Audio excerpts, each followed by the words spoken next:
Hi, everyone. Welcome to Beat the Cult podcast, where we fight cult-like religious thinking and practices. My name is Nikki. Thank you so much for joining me tonight. And along with y'all, joining me tonight is the illustrious, the badass, the well-known Cynthia Mcdonald. Hi, Cynthia. Hey, how you doing, Nikki? It is so good to have you on the show. I got to meet you for the first time like a week ago after knowing, like, people were like, have you talked to Cynthia Mcdonald? You're trying to get in the game as a Black woman. You got to talk to Cynthia Mcdonald. So I'm like, yo, I have never talked to Cynthia Mcdonald. But here I am talking to Cynthia Mcdonald. Welcome to the show. Thanks for joining me. Thank you for having me and inviting me. I am so happy to be here. Yeah, absolutely. Well, the first time I did meet you was last week, last week when we filmed the nonprofits, and that episode was released last night.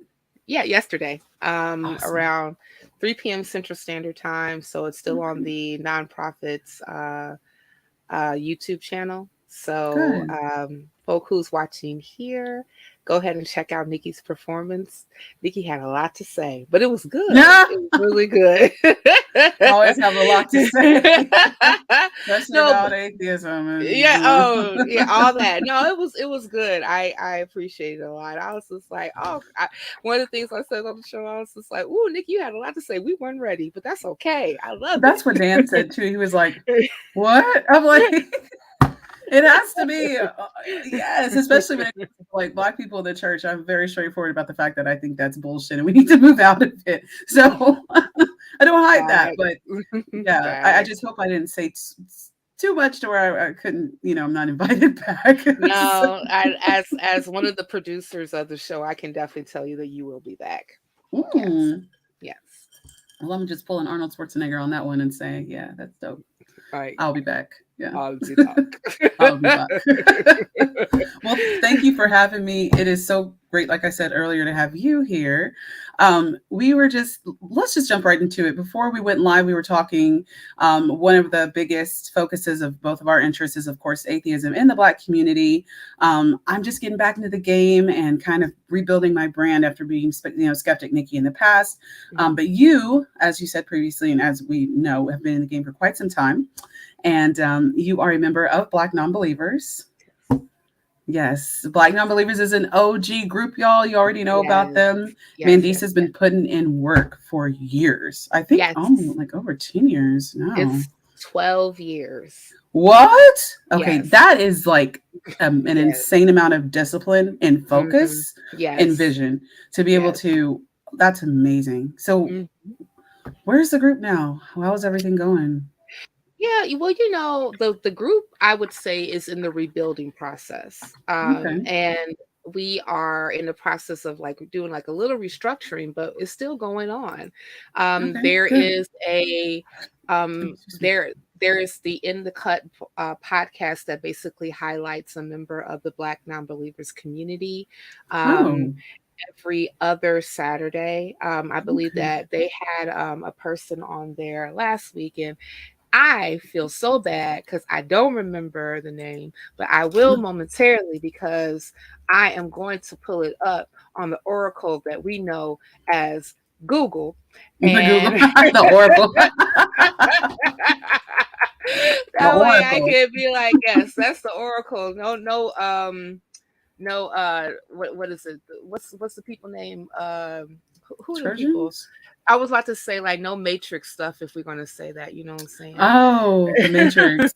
Oh, the Oracle. Oh, yeah. He was sitting there and they had them kids spinning those spoons. Right. Smoking the whole time. But yeah. Right. She was. She was. Right. She was. I care. I love it. Like, if nobody was sitting up there, would you not smoke around them children? Don't worry about the children. They already smoking. Don't worry. Right, exactly. Oh, but this past week was with Anthony B. Penn. So that's Anthony B. Penn. So like if you all have not seen that, you should go to the Black Nonbelievers. What is it? Yeah, the YouTube channel. Please subscribe, and you can see her talk with Dr. Penn. Yes. I didn't know And Anthony Finn was still in the game. That's great. yeah, he's still doing his whole thing and What? all that stuff, and still doing I the gotta have him talking. on next. Yeah, he Yeah. looked like he been doing his thing for a minute. Yeah, he really has been. That's why when you Yeah. said his name, you said Anthony. I was like, is she gonna say Anthony Penn? Mhm. Yep. Yes. Yep. Wow. I'm Yep. glad to see Yes. that Yes. these individuals are long lasting because there's a need for it. Mm-hmm. Wow. Yes, yes, That's especially excellent. like people who are like representing the Black community in secularism Oh and my really gosh, being yeah. able to speak it and speaking about it even in an academic sort of way, but not so much that it's like over your head, you know, Yes, because absolutely. because like I know that like we may actually accuse one person who happens to be theist to be in your feelings, right? And Mm, then for a person like yourself or myself who leaves religion, and yeah. and people will say, well, why? And if we do bring up like I know that I have plenty of reasons, and I'm pretty sure you did too. And part of Just it yeah, still do. yeah, and still do, right? My and part of the issues that I had specifically with the church is that you had this hierarchy in the church where the pastor's word is law, Yeah. and in the process, there wasn't any type of, even though like that's supposed to be a place where harm is not done, there was plenty of Oh, harm done. there's a lot of harm done in the Yeah, a church. lot Yeah. of harm done, you know, and a lot of it has to deal with how people are being treated. Mm. And like one lady told me, well, excuse me, but it sounded like that you just talking about how you was church hurt and didn't talk about God. And I was like, well, let me tell you Ooh. something. Let me tell you something, lady. If God is supposed to be the author and the finisher of my faith, and Hmm. also the doctor in the sick room, you know, my Hmm. doctor, Right. that one right there. Yes. You know, then Woo! Saying then some shouldn't wild there shit be, about Jesus. man, and I mean He like, ain't no so I would doctor. think there should be like some like, you know, contingency plans to make sure the people are not necessarily harmed in church, and we should be Right. treating people right in church, and especially Right. this is a community of people. And if this is like a messaging that's supposed to be coming from the leadership on down and it's not, then I think that we Yeah. have a problem, Houston, and I you should speak agree. up about it. I agree. Did you so I've heard bits and pieces of your story, but if you Hmm. don't mind just giving a quick summary of how you were raised in the church, how you left the church, why you did not remain loyal to the church even though there's such a cultural dependence on the church in the Black community.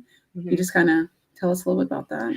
Sure. So I was raised Episcopal Mm. because half my mom's side of the family is from Jamaica, Oh. and since Jamaica it was a commonwealth of the crown. It's, I mean, it's Mm. still a commonwealth of the crown, but when it was like a fully integrated in Great Britain, um Mm. Okay. the Yeah. of course the state religion is, you know, the Church of England or the Anglican Church. Right. So, you know, since Anglican, as you would say. Anglican, yes, Anglican, Anglican. yeah, Anglican. Let's see, gotta put some stank on it to make it black. You are so funny.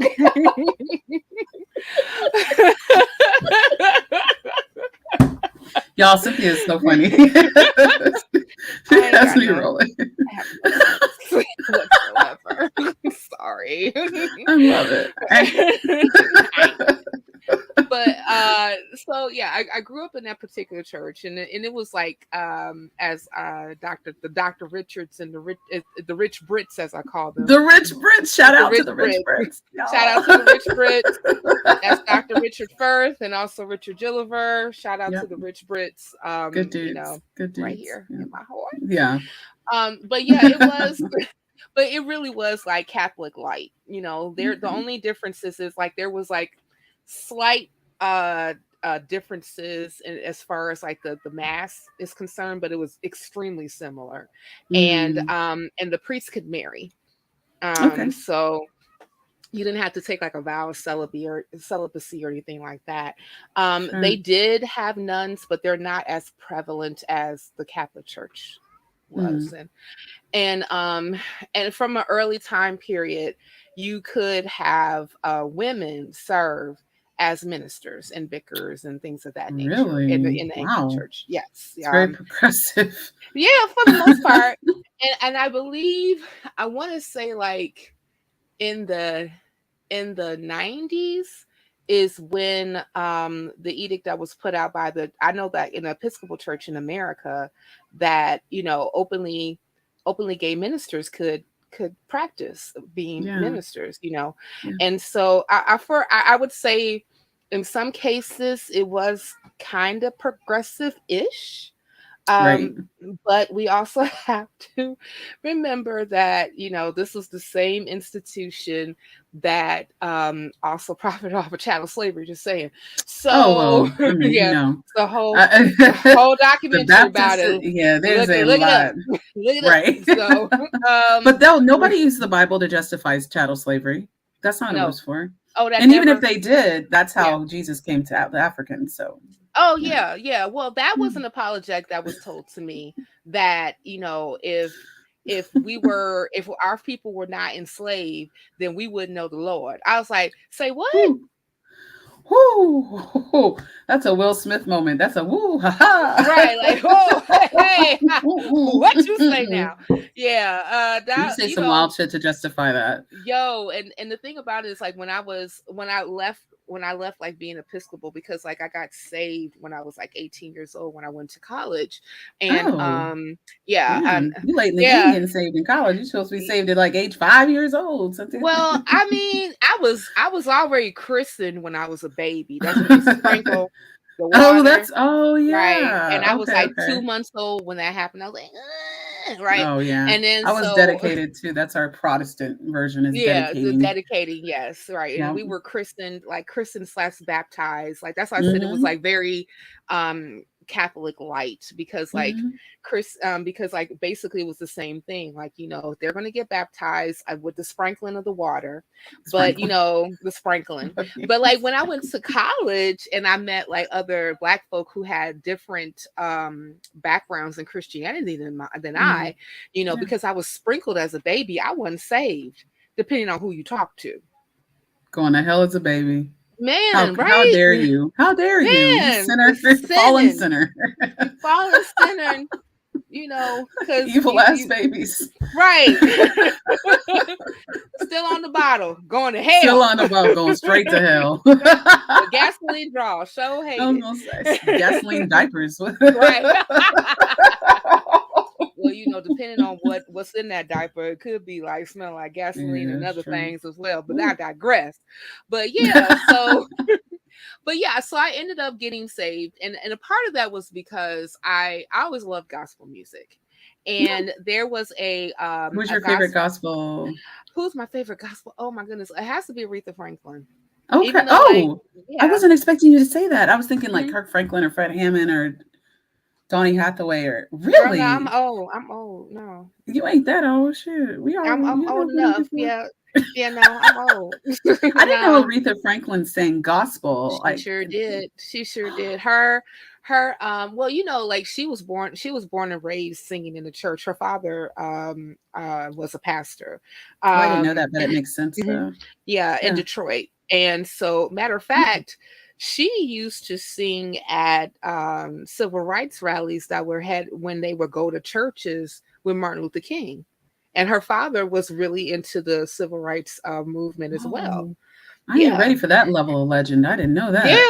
No, she was she really was like in the church like that. She really didn't start singing secular music per se until she until like asking for respect.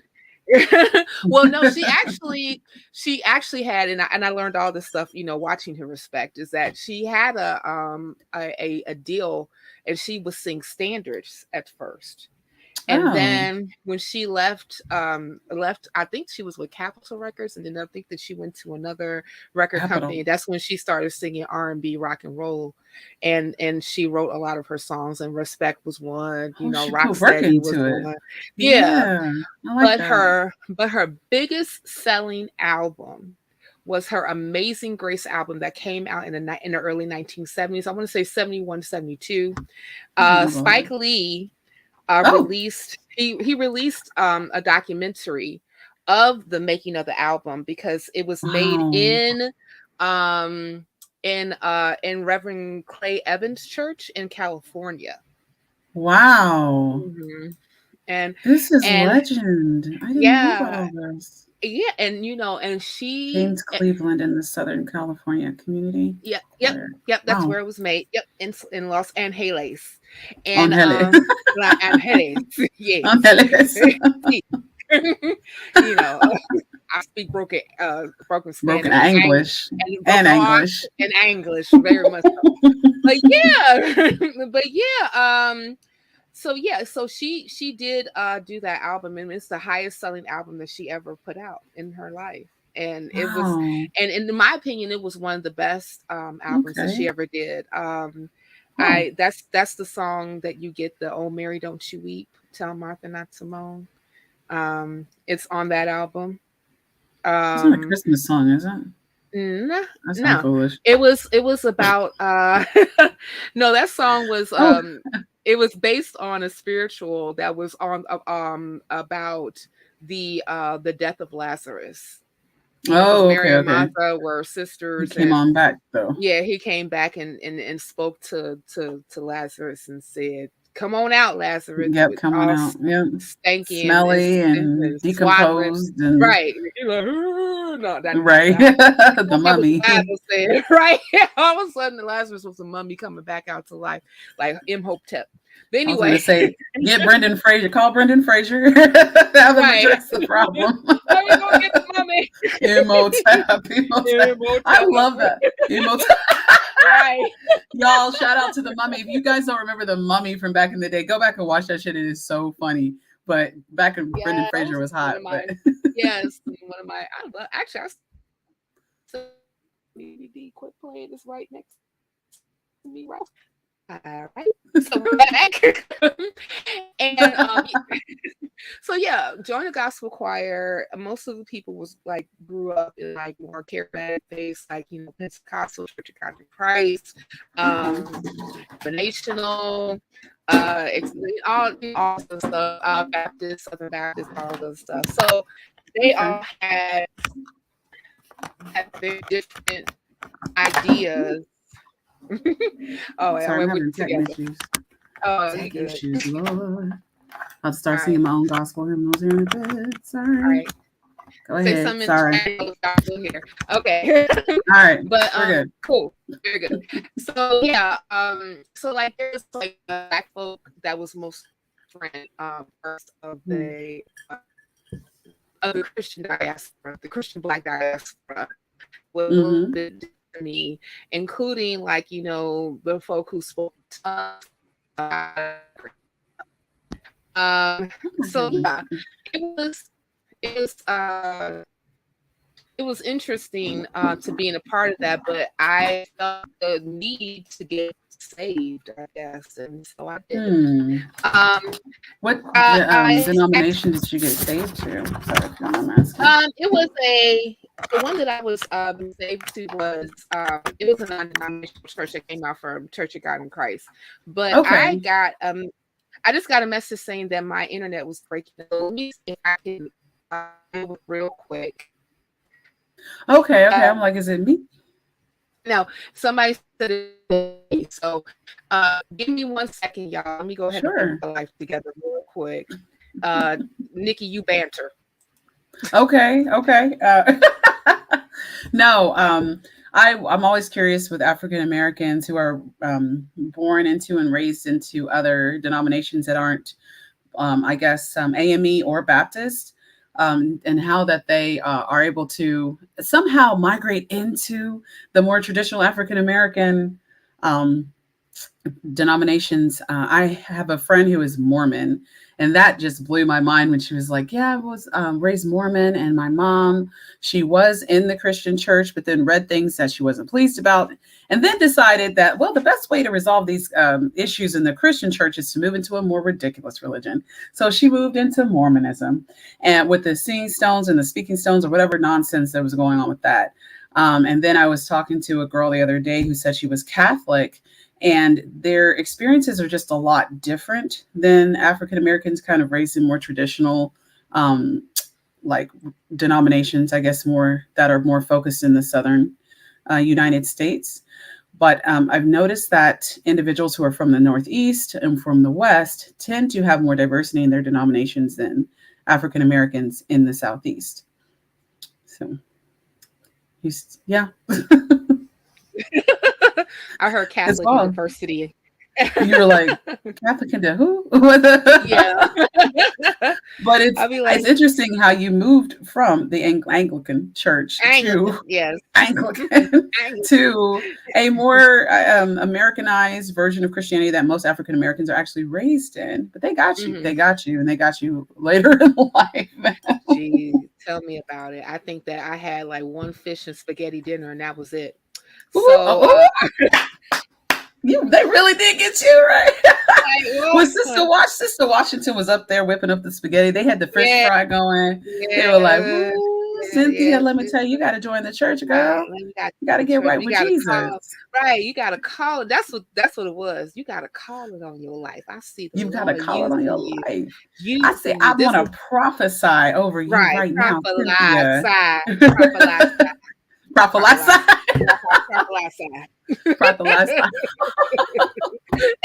Well, yeah. Oh my gosh. Now, first of all, I'm really mad now because now I want some fish and spaghetti. So now I just want some fried. I'm picturing my paper plate and then just put it on there. Oh my gosh. Now if you're really rocking, you got some potato salad on the side. I was gonna say potato salad without raisins. Yeah, we don't do that. That's some white people. We don't do that. Raisins. Do that. What? Sorry. What are you talking about? Sorry, white people. You do not put raisins in potato salad. Don't put raisins in anything. No. Stop putting raisins in. Stop putting raisins in especially in savory foods. Stop doing that. Right. I can't. Maybe like some oatmeal cookies. Y'all are allowed to do that. Yeah, but everything else. Yeah. Or eat them by yourself. Yeah, or eat them by themselves. Like they're great snack food, or in your oatmeal raisin cookies, that's fine. Or even if you want to put it in your oatmeal, that's fine as well. But sure. Yeah, but not in potato salad. Don't do that at all. This is wrong. No. Blasphemous. It is blasphemous, and you're headed straight to hell. Don't do it. Right, gasoline draws.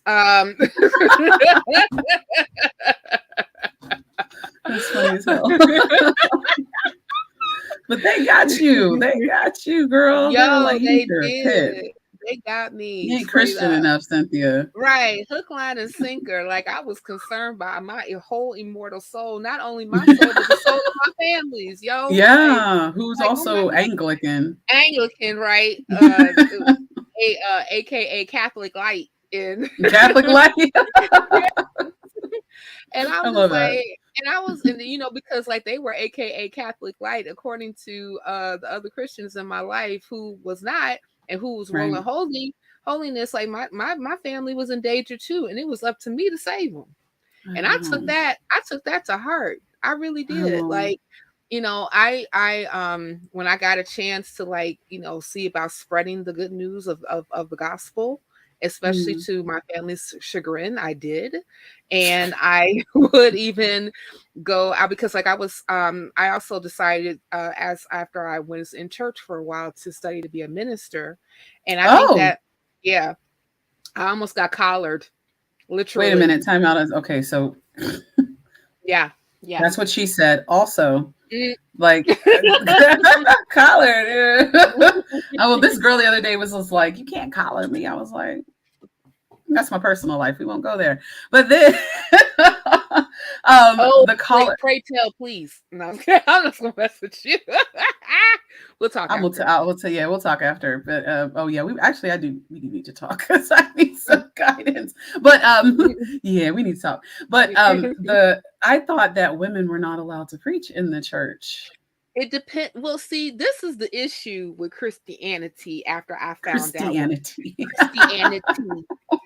And this is something, and it's so funny, like the education I got about so much things after leaving religion is it's a little wild. It's whoa. Yeah. For real. But the Whoa. problem, whoa. So the problem with Christianity in of itself is that there's over 45,000 different denominations in one religion. Why does that number keep going up though? It keeps going up. Yes, I mean, it's over 30,000 in the United States alone, but It's around the still too world, damn much. But wait, there's a universal Christian morality though, and there's a universal Christian worldview. How? I don't understand. I've never understood that claim. None of these things can be universal if you have over 45,000 different opinions on how to practice. And that's just 45,000 general opinions. It doesn't even have to do with each church, or as each church, each person, each pew, whatever that breakdown is. And let me tell you, especially in the charismatic holiness Christian Baptist, or not Baptist, but Black church specifically, you can't be saved going down to that church down the street around the corner. No, you can't. You're going straight to hell. Because they don't teach the real Bible. They don't teach the word. They don't. Pastor Jackson teaches the word. Pastor Jackson preaches and speaks the word of God every Sunday. He's still going to hell. He's still, but he's still, yes, but because they haven't been anointed by the Lord. Oh, that's right. Been anointed by the Holy Spirit. And you ain't told you. Yo, my sister's church. I was just gonna say, oh my God. I was just gonna say, I went to my sister's church. God bless you, Jocelyn, if you ever watch this. I went to her church, right? And like, I wanted to be like progressive. I'm like, oh, I'm gonna try to get to know my family better and just like go to their churches and understand, why though? Why the pastor up at the front, like, all you young men up here, you need to start speaking in tongues right now. Everybody needs to be speaking in tongues at this moment. So you're not too cool for God. Time to speak in tongues. And I'm like, one of the things that was really, yes, that is awkward. And especially it's so strange that I remember being in church one time.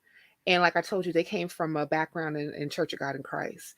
And they started to bring up like some of the old stuff that, the Kojic people used to do, which included tarrying services. Now, all y'all white people who are not familiar with this, let me help you out. So tarrying service is when you come up to the altar and you express your desire to receive the Holy Ghost. The Holy Spirit. Yeah, right. With the utterance of speaking in tongues. Yes. All that glossolalia. Seriously. We can be like speaking in our own language, like Kenneth Copeland and what's his face, and they're just like, and they're just going back and forth like they know what each other's saying. It's like, y'all ain't saying a goddamn thing to other. All y'all doing is this. All you guys are just doing is just saying gibberish one to another. It's gibberish. Yeah, it's gibberish. Pretending like you're actually having a conversation in a different language. Man, when I saw that mess, I wanted to throw Rotten Tomato and the Dead Cat at both of them at the same time. Oh, you saw that shit too? Hell yeah, I did. Yeah. Hell yeah, I did. I was just like, what the? This is dumb. You can cuss. It is. That's all you feel. It really is. It's hard not to cuss with this shit. So but no, it is bullshit for real. But But yes, tarrying services. Yes, Azalea. Tarrying service. Oh, I need to get back in this comment. Go ahead and look at the comments. Yes. I've been listening. Tarrying services. Yes. So yes, so you will. And so tarry actually means work. Okay. And in their eyes, to tarry means to work. So in their eyes, how to tarry is that you get on the altar on your hands and knees, hiding your face while another person is over you with their hand on your back, yelling in tongues in your ear as you keep on calling on the name of Jesus until you start speaking in tongues. And no one is getting up until... I was going to say, they need to do that at my sister's church. Yeah, no one's getting up. Sometimes these tarrying services could last for hours. Yeah, that sounds like a revival, but that goes into football. I don't like that. I know a lot of people were like, listen, the game started here in Atlanta is 1. Yo, The Falcons kick off at 1. We going. But check this out. I knew plenty of folk who would say that when this was happening, they would just start just like saying stuff and repeating things that they've heard other people say around there, even though they ain't never got the Holy Ghost. They was just over there because they didn't feel like just being down on the altar with their face with somebody yelling at you in your ear. What's that GIF with that? Yo, what's that GIF with that woman with the megaphone and she just the microphone just right. Walking back and forth and shit like they like Paula White and shit. Like the angels are coming from Africa. The angels are coming from Africa right now. Africa right now. Real quick. I didn't know. The angels are coming from Africa right now. That was so wild. Why, Paula? Yeah, but that's what they did. He's a spiritual advisor. How did you get that job? Advisor. Oh boy. But so this is what happened. And like I think that like when I supposedly received the utterance of the Holy Spirit. Oh, you spoke in glossolalia. Yes, I did. I did been able to do it. No, I but you know what? I think that I think this is the general sentiment for any persons that actually do the glossolalia. Glossolalia, Lelia. It back shamanic utterances, right, tens of thousands of years ago. Cadillac, give a dog a bone. Anywho, but yeah,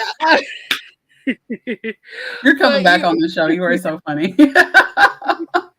But I think that the issue really is that a lot of people are like engaging in some type of emotionalism. I mean, like if you just think about like. There's like a lot going on in services at that time, especially like in a church like that, and it's all to prime you. You got the music, you got the music going. You know what I'm saying? Trying to get you all hyped up and stuff like that. Depending on you got like the drummer go sweating in the background, like doing all this stuff right here, and the cadence, right? Yes, right. One thing I've noticed about African American pastors, especially in Southern, well, not just African, because like Kenneth Copeland and Billy Graham and Jesse Dukakis, is that his name? Duplantis. Right. Yes. They have a cadence. Louisiana.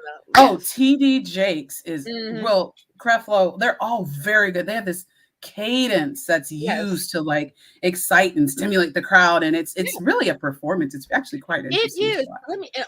And going back to my ministerial studying days. Yes. So one of the things. Let's run a mega church. Well, it wasn't. It was on its way to becoming a big mega church-ish type thing. I would love to be a mega church pastor. Well, one of the things that our ministerial teacher told us when we were talking specifically about preaching on the pulpit is that she said it was an art, and you have to learn how to come up, and you have to learn when to go back. And basically what she kept saying, it's not a performance, but me, because at the time. Well, I was a music major. I was a voice major, and and I do some, and then and I know, and one of the things that we was taught all the time, especially like when we were singing, is how to perform. And lady, the stuff that you're talking about is how to perform. And she said, but it's not a performance. And I was like, but you're on stage. Your goal is to captivate the audience, and if they're not there watching you, they'll be watching someone else who captivates them. And that's the battle with megachurch pastors. Is especially during today, you're competing with not Joe Osteen just like at Lakewood in Houston. My parents watch him online, they're everywhere. Yeah, and like it's wild. But these are excellent for their performers. Yep. It's just a brand. It's a genre of entertainment. Yep, and it is. It is, and I think that as time went on, and especially like when I was studying to be a minister, we started talking about the stuff that was in the Bible that don't make it to the pulpit. They don't make it to the final round of admonishing your congregation. Okay. Song of Solomon, taking your man's in your mouth, and the other to the tree with the berries and all that. Yo, let me tell you something. The song, if y'all ain't read the Song of Solomon, that's a freaky ass book. Yeah, read it. Do it in private at night. When I was part of church, and me and some of my girlfriends at the time would talk about when we get with our husbands, because we were saving ourselves for being a bride. Okay, you see your husband until then, though. So. You know. But anyway, but we would talk about, like, you know, as far as like foreplay is concerned, is like reading the Song of Solomon to each other, and you know, but there's a reason being why. You're like a Christian 50 Shades of Grey book club type of thing. Song of Solomon is soft porn. It really soft porn. It really. And sometimes it ain't even soft. It's just that's what she. Sometimes it ain't even soft. Sometimes it's hard. Take that. Anyway. Get up under your lover's berries under the 20 shade. I'm in my lover's shade with the whole thing. What the hell's going on with that? Wait, what's coming out that shade, honey? That's all I got to say. Coming out. What's the verse about the emissions from the horses? People busting all big, and the Bible is a wild book, y'all. Girl, when you said emission, like I'll get to the emission of horses. What'd you say? Their lovers were like, emission. I had to. You got me like Googling what's going on. Mm-hmm. Oh Lord. No, that's Ezekiel, sis. It's still very aggressive. But okay, yeah. Ezekiel 23. Well, right, yes. We gotta read this. This is turn with us to your Bibles in Ezekiel. Chapter 23, verse 20. And the Bible says, hold on, let me get rid of this advertisement. The Bible says, this is where I had to get rid of it. This is the new international version, but now I'm going to read it in the King James, because the King James is the only version that Jesus reads. Yes, that's the only version that Jesus reads. That is correct. The only one. That's hilarious. The King James is the only version of Jesus. Only one. That ain't. If it ain't in the King James, then Jesus ain't in it. That's all I gotta say about that. But the Lord says, King James, Ezekiel 23:20 says, the Bible says, for she darted under their paramours, whose flesh is as the flesh of asses. Asses. Issue is like the issue of horses. Come on, somebody praise God right now. Praise God. Praise God. Thank you, sister. Yeah. Turn to your neighbor to the left and say issue, like that of horses. Yeah. Issue. Turn the neighbor to your right. Issue, like asses. Issue. Can I get an amen? Amen. It's in the King James. That's the only one that Jesus cares about. Jesus reads. Yeah, so many reads. The church is wild. I'm telling you, man. Like, the church is wild, and like it does seem to me that, like, especially in our community, when people do start to realize the bullshit, is when they start to become ministers. Mm-hmm. That's when they get that access to that nonsense that they don't tell you in the pulpit. Exactly, and that was my issue. That was my issue, seriously. Like, because like we started to read the Bible, I'm like, hold on, the Bible said that. The Bible says that. And I'm going back to my ministerial teacher, and I'm like, yo, can you explain? This is a hard saying. Can you explain? And child, like, and I think that towards the end of my classes, even though I passed all my tests and I did everything that was asked me to do, I did not get my collar because I was told by the assistant pastor that I was not ready. The Lord did not release me into ministry yet. He will, but not now. Because like some one of Jedi shit. It's like some right, Star Wars. We these are cannot not train the Anakin. droids. Yeah, like he's not ready to become a This is Jedi not the yet. collar. This is not the Right? collar you're looking This for. is not the collar you're looking for. I keep Move away. thinking of dog collars and not for good reason. Man, I know. Well, as you said, that's what she said. But man, and that kind of messed with me because, like, you know, my mom actually sat up there and bought me a collar and everything, and I ended up giving it away to somebody else because they couldn't afford it, and I had one, so Oh I my gave it God. to somebody else. Wait, how And much went are to. these collars? They can be.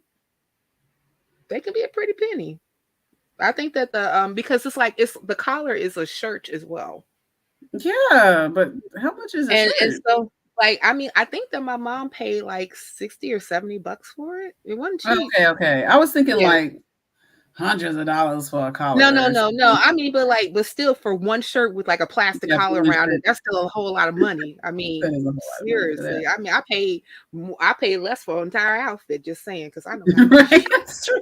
But going back to that, yeah. So, and so the thing about it, I was told that every time that I asked these questions, that oh, Sister Cynthia, you just need to pray more. You need to have more faith so that the Holy Spirit can reveal to you what this means, Right. etc., etc., etc. In Yeah. other words, they were telling me that we really don't have an answer for you. Right. And so since we don't have an answer for you, the only thing that we can do is just tell you just to go by faith. But I was having a hard time with that because whole time I'm like, okay, well, I pray. I think that I hear from God or whatever. Yeah. And you know, and I'm doing all the things that I'm told to. So why is it that everybody else gets it because God was so privy to help them Wow. out, but I'm just sitting here just in the dark. I don't Relatable. understand. Yeah, I Yeah. don't understand. So so after I was still a minister in training, I think about like a year or so later, I got laid off from my job when I was still in that part of Illinois, Mm. central Illinois, because that's where I went to school, and then I stayed Mm. after I graduated and got a job out there. And then when I got laid off, I was like, yeah, I'm tired of being in the middle of corn. I'm going home. And home in Chicago. So Right. let me tell Wow. you, can I just tell you, because I had to tell you, the pickup line, if someone is interested in you, the pickup line is who you some akin to. Who you some akin to? Yes. Is Yes, that ma'am. like for breeding purposes to make sure you have good Well, genes? Or? okay, so here's the tea. Okay, I'm about to spill the tea. The tea is that in the town that I ended up going to school, because I started off at one school, but I transferred it and I finished with my degree at another school. And Okay.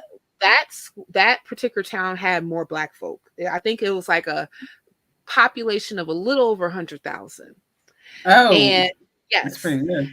so apparently that all the Black folk who've been there for quite some time came through the Great Migration, Okay. and they all came from the same place, which was Brownsville, Tennessee. I'm like, Oh no, right outside of Memphis. I know where that is. no, I had a this is friend who owns a. like, there's some stuff. I'm like, oh, y'all motherfuckers is from some goddamn Brownsville, Tennessee. Yes, I know where that is too. You don't want to be from there. I didn't think so. I You didn't think so. don't. They just went from one shitty town to another. Yeah, they But yeah, actually seems like that. Yeah. yeah. And I mean, and I understand that they went there for work because it's north, etc. You know, so I'm not Mhm. tripping about it, but it's still a shitty town. Oh, But it is. but you know, that used to really just trip me out. Like, you know, why are you asking me who am I some akin to? Because Some kids.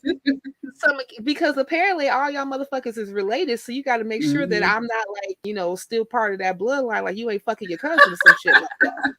Well, no, I'm not going to say that. Yeah, I understand. It's very important to make sure you're not fucking your family member. Yep. Yeah, I do not recommend fucking family members, even under consensual purposes. But Yeah. anyway, But yeah, Yeah, so that's not a good yeah, idea. all that other stuff. And I think that at that particular time I was starting to get a little disenchanted with Christianity in of itself.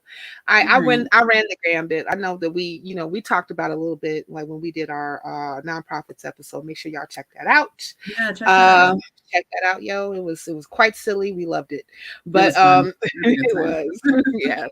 But I did the whole um exploring like my spiritual side, right? Like because I time. still felt spiritual, but not but I felt that Christianity kind of like in me hit a wall. And so Mm. maybe to Yeah. find some more spiritual fulfillment outside of Christianity. So Would even you though go I through was Deepak Chopra? not so much. I wasn't that deep in Deepak. But that I deep in bought so Deepak. many of that man's books. Oh my, that I that know. DBT. Yeah. Yeah, Mm-mm. I'm so sorry. Get your money back, girl. But yeah, Like 10 years ago. oh my God. But yeah, so yeah, and Azalea, yes. What if it's spiritualism? I don't know what it means. It's just shit that was just thrown out to the wall, and it's just like Yeah. it's basically woo, Yeah, it's basically. woo. It is. That It's woo. Iyanla Van Zant shit, Mhm. Wayne Dyer, like Eric, what's his name? Eckhart Tolle, like all that. Yeah, Those all that. people, Tick crystals and shit. nine, Tick Nine Han. Yeah, All that. yeah. Yeah. It's Uh, basically all it is just trying to connect with something outside of yourself by using of other tools course. outside of yourself. That's all it is. Right. Yeah. And and Which is I just Christianity, which just a lot more which liberal. right, exactly. Yes, it's basically Christianity, but more liberal. That's basically Yeah. what it is. And I Yeah. mean, and the magic with the Wiccan, because like because like with the ancestral worship, because I dibbled in that a little bit, Oh, trying I to was Yoruba for like a minute, so I yeah, was literally like 60 Yoruba. seconds. Yeah, Yeah, 60 seconds. Bad studied all the gods and and I was everything. like, Yeah, okay, I'm good. no, Like that's other people that's was telling weirder. me, yeah, like like some people like you should pray to Oshun. I'm like, why? And then Oshun Ogun right, Ogun, you should pray to Yemunya. them. Right, all them. You should pray. I like Yep, why? They didn't keep my ancestors from being enslaved. Why am I gonna pray to them? enslaved and us They, losing our generational wealth, and we're losing more every. mm, And Jesus ain't helping us either. no, So no, none of those deities, including Jesus, is helping. So why am I praying to these things? no, They're deaf no. and dumb, Oshun just like passed us off Baal. on Jesus. Yeah, Right. I said they are deaf and dumb, just like the idols that was in the Old Testament, like of Baal. course. Okay. Yeah, like Paul. Yeah, Yeah. yeah. So but yeah, I ran the gambit, and I think I ended up finding Buddhism, Nichiren Buddhism specifically, the Nam Myoho Renge Kyo Tina Turner looking shit. So Oh, and I mean, but the thing that I appreciated specifically about that Buddhism is that there were no gods that you worshipped. You did right. not look outside of yourself, and it was Good. not trying to You give like shouldn't. some type of spiritual explanation about the universe in of itself. It was basically a philosophy on how to kind of live your life from day to day. Right. And in actuality, studying Buddhism led me to be atheist. Oh, dope. That's Mhm. great. How did Yes. that happen? Well, at the time, I became Buddhist in 2017. Oh, And I would chant and things of that nature. And right in 2018 was a very hard year for me. I lost my mm, job, I lost my man, but I was kind mm. of, after a while I realized it was good to lose him.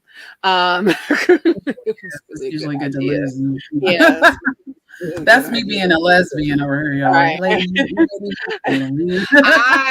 And I'm just speaking specifically to he was an asshole. So bye bitch. Anywho, but I ain't no problem with I ain't got no problem with, well, I'm an ally to the queer community. So Well, like thank you so much.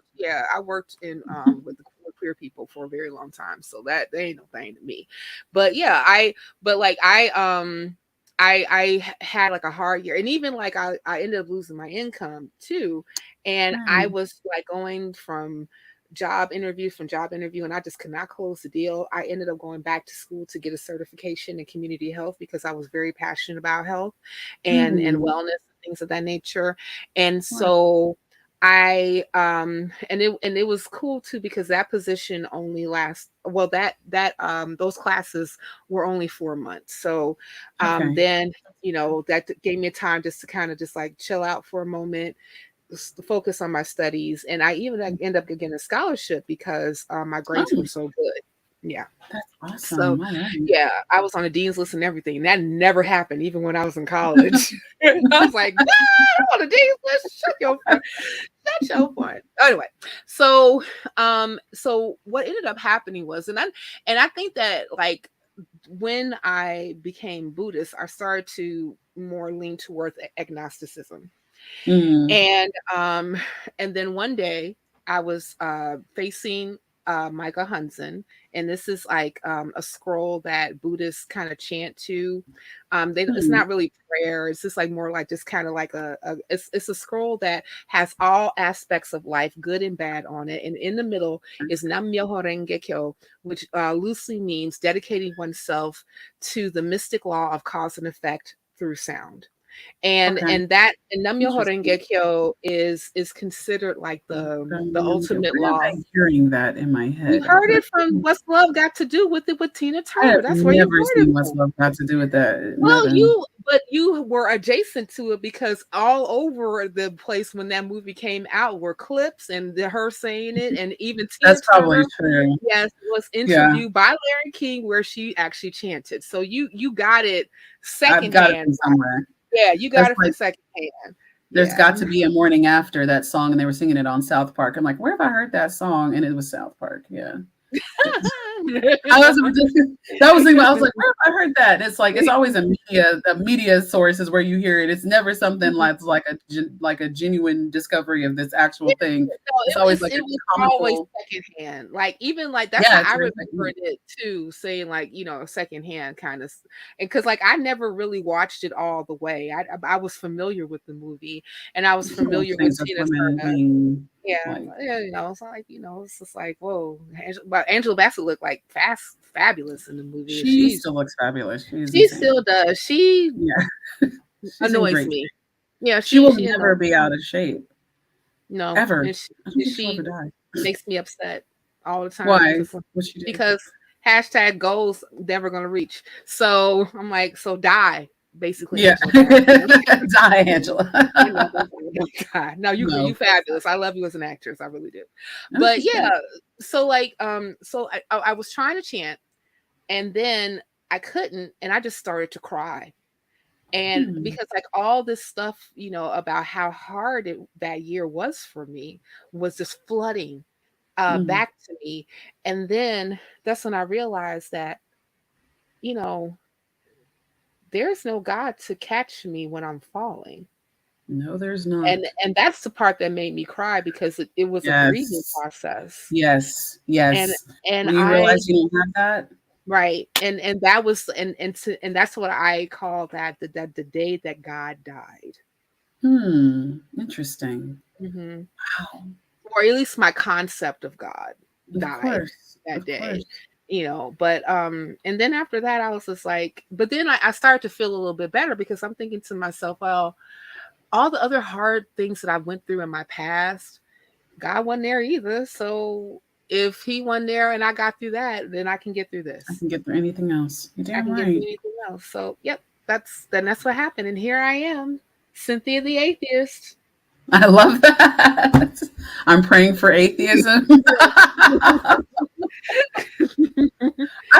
have to say, every time I meet an African American, specifically a descendant of slaves, who is an atheist, it warms my soul. It really does, because the dependence on religion is just it's a testament to our desperation and our ongoing desperation. There's a reason they call atheism a white man's disease. And that's because the more destitute, the more poor and uneducated you are statistically, the more likely you are to be religious. And we have a lot of struggles regarding that. We need a lot more help in our communities regarding education, financial literacy, scientific literacy. Or just finances, just economics, period. Just, money. Money, goddammit. So part of my activism is reparations. So I am Tell me. Oh, yes. Okay, Yes, here we go. I was am like, let's I'm a talk about that. stauncher. I'm a staunch Really? reparationist. Yes, I am. I've Can been on you? plenty of podcasts. Matter of fact, I wrote a speech that I did at the Women of Color Beyond Belief conference in 2021. That Wow. was hosted by the Black Nonbelievers, and also Oh, gave that. dope. And I gave that speech last year again, a little tweaked, at the Houston Oasis in Houston, Oh, Texas. yeah. And basically I gave my take about why I believe reparations is due, and I did it from a Sure. I did it from a non-believer's perspective. And the Sure, only thing sure. I used was data. That's it. Yes. Yeah, I just used history and data. Like basically my whole thing about it is because like I was not always a proponent of reparations, but I bought that lie that if you went to college and get a job, that you'll be fine. And when I look at my student debt, I'm not fine. Not I may be in a slightly better position than some of my other counterparts, but not that much. It's if no. I don't have a job, I'm fucked. Oh, Uh, sure. yeah, I mean, No like, lube. No yeah, lube. no, right, no That's why, whatsoever. yeah, you've seen my And tweets. I'm going back to work right now. Like right I have now, right, no room to learn a new skill. Yeah. I started my new job today. Quit playing. Oh, that's right. You did say you were Yeah, starting. Yeah. yeah, I started my new job today after I got laid off back in at the end of December illegally. Same. Oh Yes, God. illegally. And then I can and so see I'm just that. biding my time when y'all gotta pay me back my money. Yes, you gonna pay me back my money. Look at my you gonna pay Don't me pay my me. money. Rihanna. Bitch better have my money. Pay Pay me me what what you owe you me. owe me. Exactly. God damn it. Yeah. That But was a rough. Yeah, that was a rough yeah, time. yeah. I was, even though I'm not a big Rihanna fan, I felt that song. But Oh anyway, yeah. I felt Super that Bowl and song. everything. I still felt it. Yes, Oh, yes. that she led with that. Yeah. She led with that one. But yeah, Oh I dear. get that. But the reason why, Reparations. but yes, Yeah. reparations. So basically, the argument is that you would get from a lot of right-wing pundits, including Candace Owens, who actually recently gave her take on reparations because of the Proud Families, you know, a performance that they did on a recent show. The Proud Family? Yes. So the The Proud Family actual has been rebooted on Disney Plus. I was gonna say, are you talking don't talk about the no. Yeah, Wait, they wait, rebooted Candace. Don't they talk about rebooted the the Proud Proud Family. Family, Don't do that. and yeah, well, she did, and dead cats and tomatoes. She needs them. Just But stay in anyway, the big house and shut the fuck up, Candace. You in the yeah, big house, you love the yeah, big house, you and Kanye together, wear your white like that white lives, they matter to you. Ain't gotta say it. Be in the right. big house and just shut up. You in Just the that big house. You she get can't. it. She can't. It's like she got a tick. It's like a disease or something with this chick. Like Uncle Any- Ruckus. My God. Right. Seriously. It Jesus, is, don't trust them, dude. but slightly better looking. But anyway, she No, gave her girl, take she's actually not. basically using all the wrong things concerning about how this country got wealthy. But the And Proud Family, what does that have to do with this? well, see, because they were saying that the descendants of slaves are owed reparations because of the labor that has been Wait a placed minute. out from Disney said this? Disney, the Proud Family, honey. Yes, Disney is so I will Disney send is you. racist as fuck. Yes, I know, but somebody behind writing that episode, it actually made it to Digital, okay? And we have seen it. And I was like, whoa, this is from Disney? That is really hard to believe. Not that I'm you're Man, lying. no, I mean, I like, just had this conversation with someone the other night about Disney's racism. oh yeah, Disney's racist as fuck, and Disney and Walt Disney was very much so a racist, Very but much the racist. Yeah. but somebody decided to go ahead and try to correct some like history, I guess, with Disney and put that in an episode, Do you and trust them or do you think they have an ulterior motive? And do you think they actually I care about Black you people know though? what, I don't know if they have a ulterior motive or not. I'm just happy that they actually acknowledge that descendants of slaves are owed reparations Built because the country. We built the country. The country was World, built. really. Right, literally. It really was. But I mean, but like if we're specifically talking about the United States, slavery, the institution built that country. It built Yes. railroads, it built Yes. industry, it built capital. Not it wasn't just about like, cotton. Everybody likes to disaffiliate slavery with cotton, but they forget Or that industries tobacco. in the North were also backed by the institution of slavery as well. The banking industry, insurance, Oh. insurance policies was taken out on your slave just like you would your house or your Oh, car. sure. Yeah, You know, that's what that movie Belle was about, with that actress, Google, I can't remember her name, but it was about a Black woman who lived in wealth and fell for a white man who mm, was like an advocate for slaves. And it's like a period piece set back mm, back in like the 1600s. But the whole argument was that a slave ship had gone missing, mm, or like a slave ship. I don't remember what happened, but the owner of the slaves were waiting for the slaves to die in order to cash in the insurance, and that mm. her partner was trying to like humanize the slaves and say this isn't right, this isn't how things should be. So, oh yeah, slaves are Yeah. property, just like in the Bible. You can pass them Yeah. on to your children. You just So pass them on to your children. So I don't understand. yeah, you Like that got one guy tried to precedent for tell me slaves. that Jesus freed slaves. I was just like, where, sir? No, Show no, me in no. the Bible. He State couldn't. Farm. You could get slaves covered under State Farm. Yeah. Jake from State Farm. AIG, like all those Yeah, Nationwide is on your side. Come right. on. No. All that. Like seriously, Right. like all these particular industries, they were insurers of slaves, Right. And the thing about it is that when you look at that stolen wealth alone, like Oh, if you're unfamiliar with an that hurts. economist, his That name really is hurts. Thomas Kramer, and he Yeah. calculated Is he the African American no, he's German. He's a German white man. or? Oh And God, don't tell me he this. This is gonna make me sick. well, let me I I'm gotta just gonna tell prepare you. to. I'm gonna I, prepare to hear this I because I gotta I already have gotta tell you. I gotta enough tell you what he bitterness. said. So let me just keep being So bitter. let me tell you, just keep on drinking. You could. He actually calculated the labor with inflation for the time period that slavery alone was around from the 1600s up until 1865. He calculated that number alone is about 6.9 quadrillion dollars. Oh, white people. Love them, love their have to be careful of a lot of my supporters Oh, are. white Let me people. not just. I don't want. Let me just. Oh, white people. But you the thing about it Oh, is that like listen, and I know that Candace was trying to say that everybody had slaves all over the world had slaves. house, the big And house. I was like, yes, Candace, they did, including, African countries who actually traded slaves for commodities with Europeans to bring them through the Middle Passage. That happened.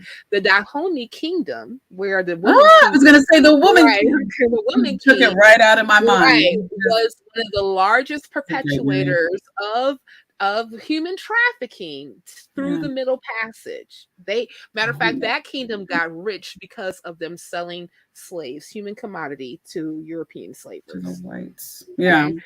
So, I mean, but the thing about it is, we're not saying that just because there was slavery in Saudi Arabia and there was slavery in Ghana and there was slavery in Nigeria, those are separate issues. We're talking strictly what's happening African here. Americans. Yeah. And this, I just learned this from my partner.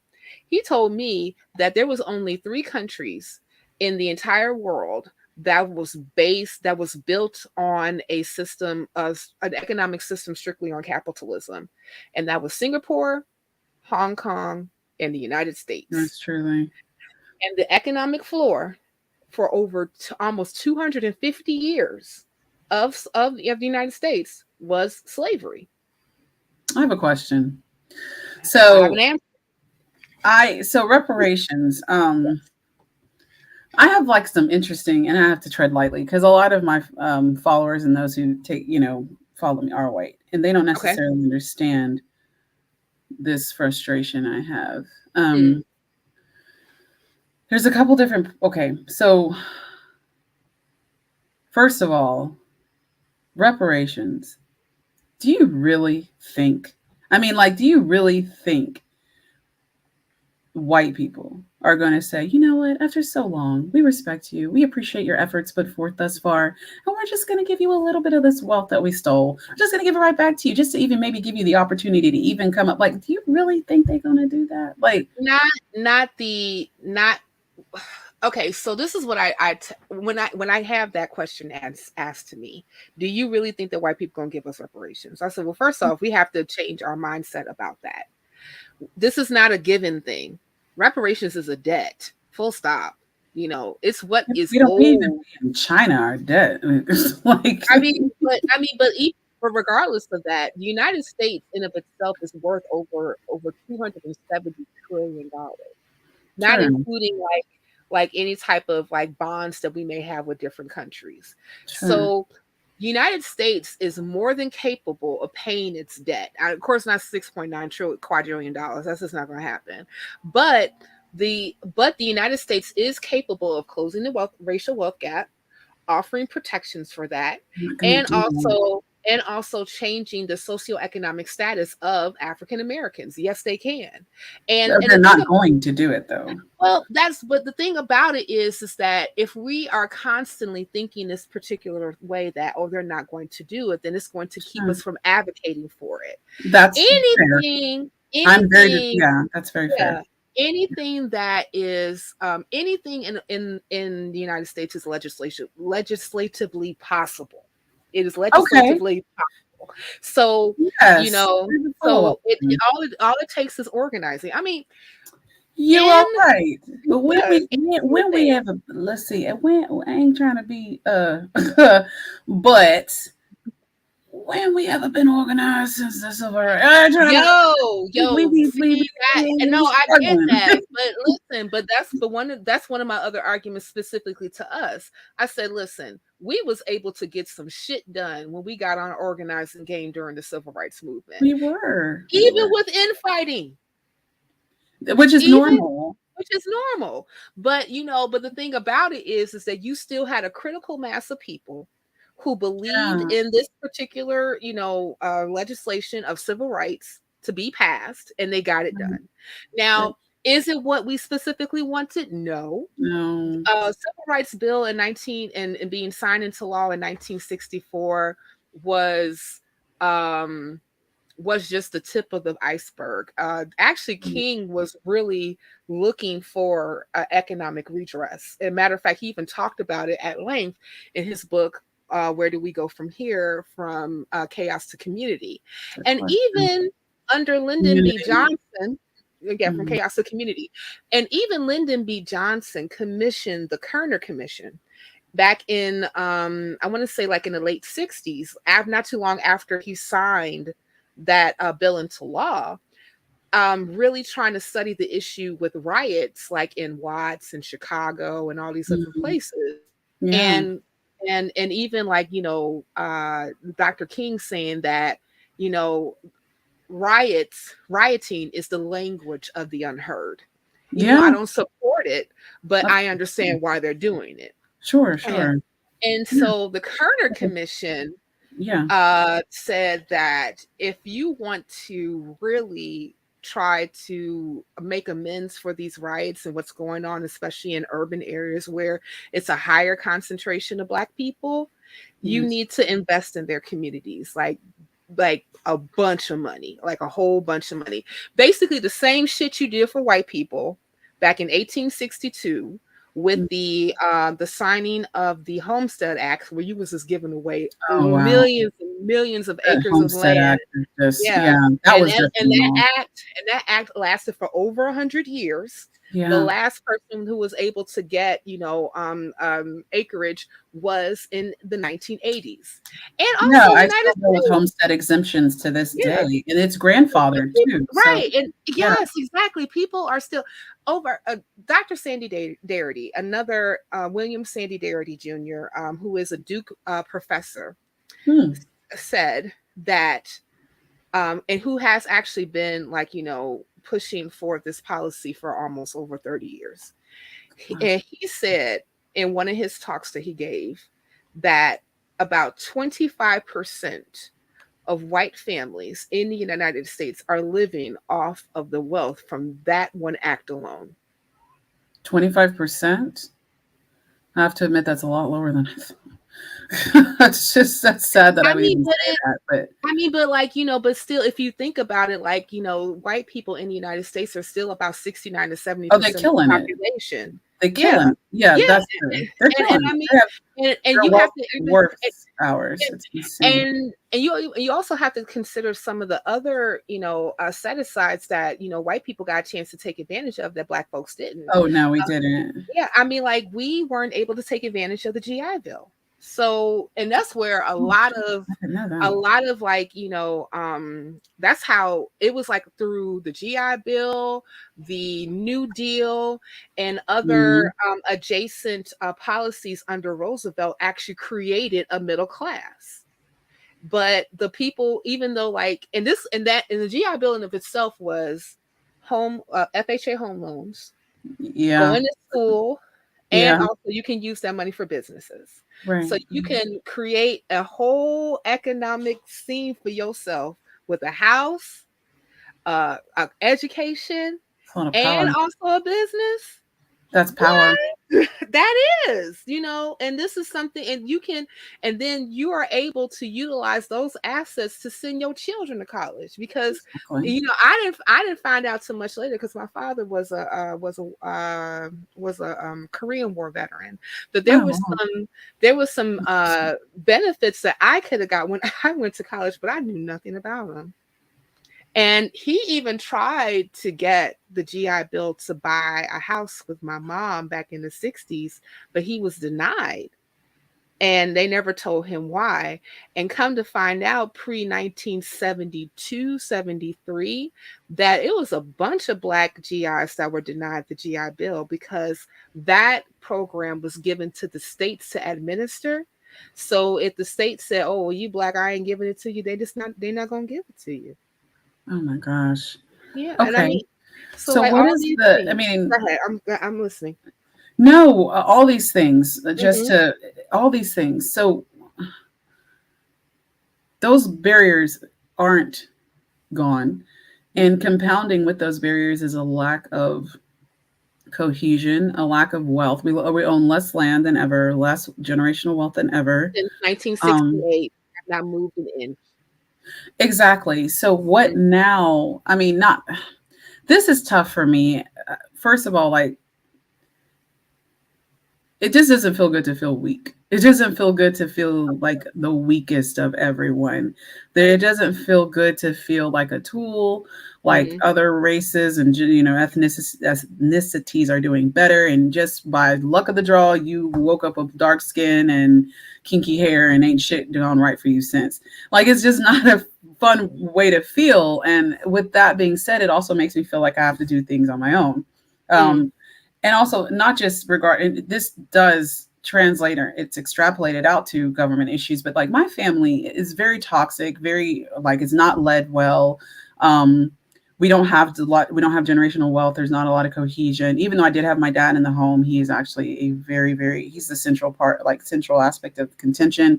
He does not do a good job, like, protecting us. So, like, I feel like I have to do this, but I don't feel like I have to do it with help. I have to do it on my own.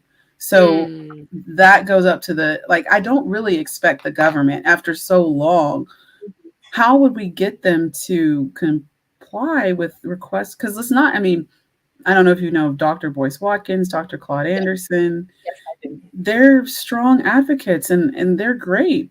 But why? What's the plan? Like how? Because we have to come together first. The jury's still out on Dr. Watkins, Boyce Watkins.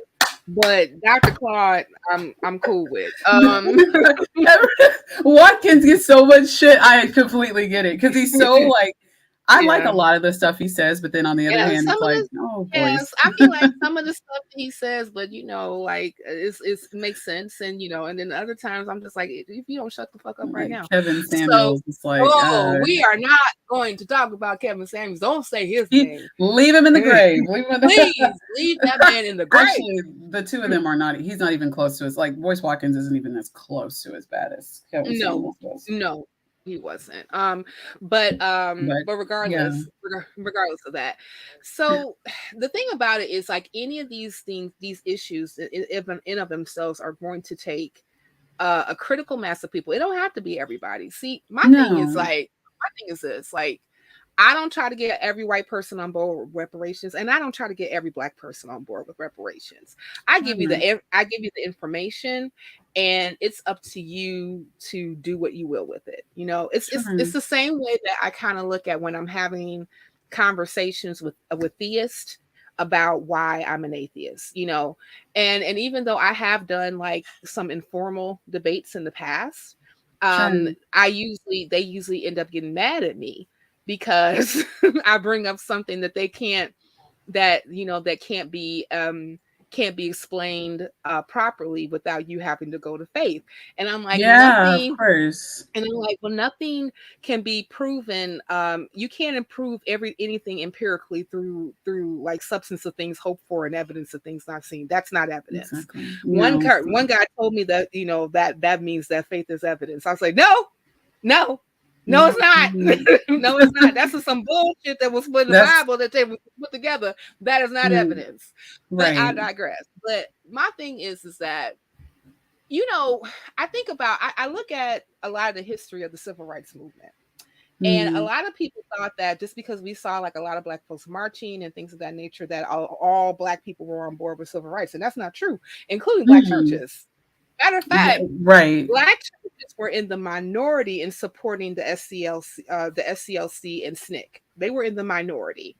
You know, you had a lot of black preachers that way. Yeah, I know, and that's another thing that even when I was talking to Christian theists who were, you know, talking about how we need God so much when it comes to like, you know, advocating for our rights and social and economic inclusion and making sure that the debt is paid. And I was like, listen, you didn't even have a bunch of churches that was on King's side. King, when he was they pretend to be on his side now, I'll tell you what. Right, exactly. Like all these officers, yeah. No, I'm like, nah, bitch, you were not. Stop. You know, it was an extreme minority of actual churches that got involved with the civil rights movement, especially with King. Okay.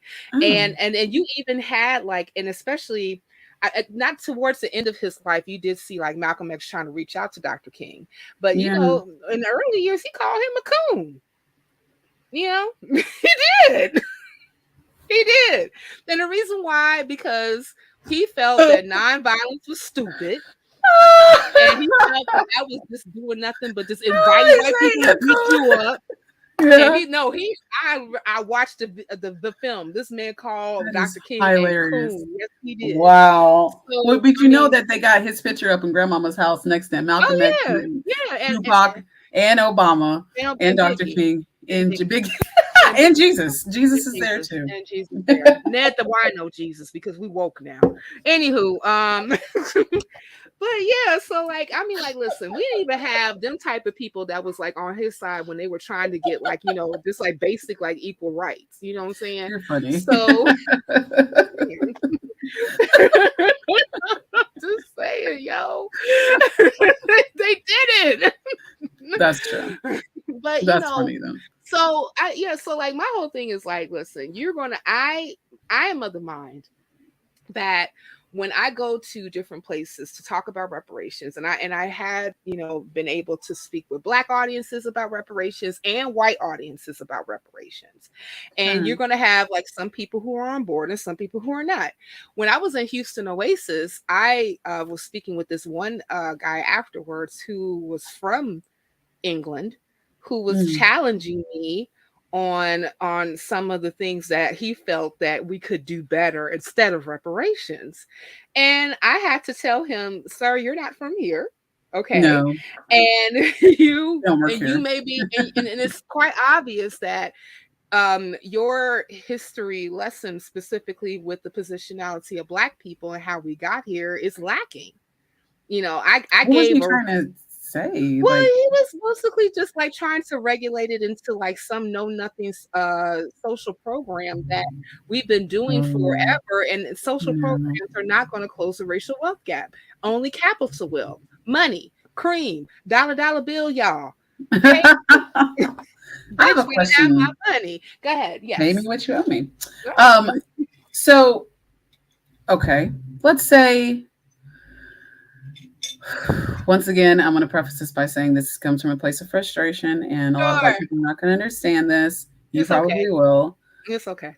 So let's say they gave us money, Mm-hmm. and they're like, "Here's a bunch of money. Mm-hmm. Here, go do what we did." Mm-hmm.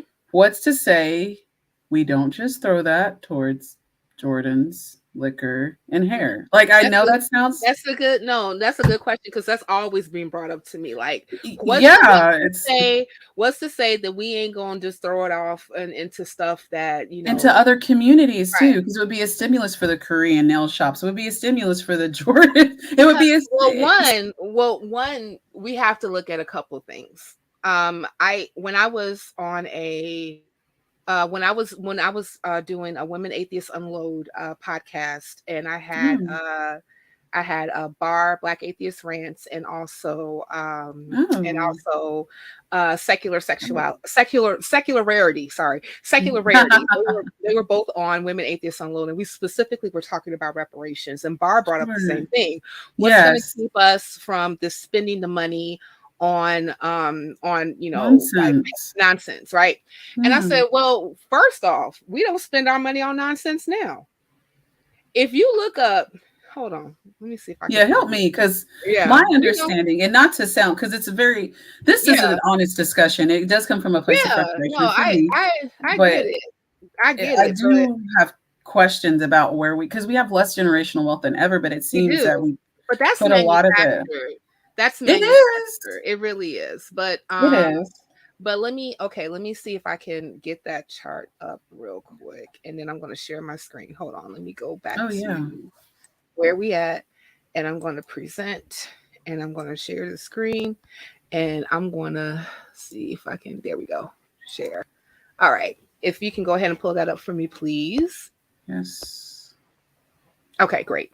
So if you look at this chart right now, and I think it's pretty telling.